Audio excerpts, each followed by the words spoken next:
Well, recent legislation signed by President Donald Trump could have animal abusers facing up to 7 years in prison. KSN's Lauren Johnson joins us now live in our newsroom. Lauren, some are calling this act a win for animal advocates.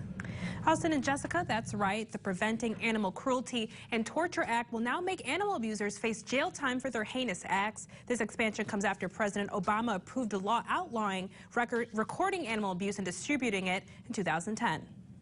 I feel seeing the unity displayed when the president signed this bipartisan bill into law yesterday really just goes to show how important the safety of our animals has become to Americans across the nation. On Monday, the president signed the Preventing Animal Cruelty and Torture, or PACT Act, into law. The act expands on legislation from 2010 to make any acts of animal cruelty punishable by a fine or up to 7 years of jail time. Anything that the federal government, federal law enforcement can do to assist us with our job, especially keeping animals safe, we're happy. It's good to have an extra layer of protection for them. The previous act only recognized animal cruelty as a criminal offense if it were to be recorded and distributed. This new expansion on the act proves to be a win for both animal advocates and law enforcement.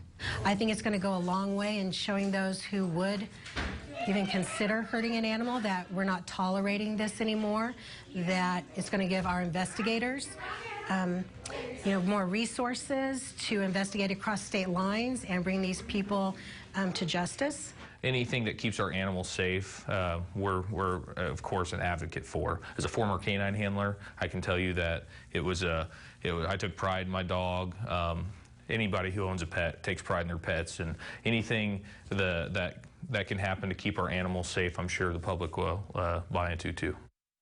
Now, this act does not apply to using animals for medical or scientific research, hunting, or slaughtering animals for food.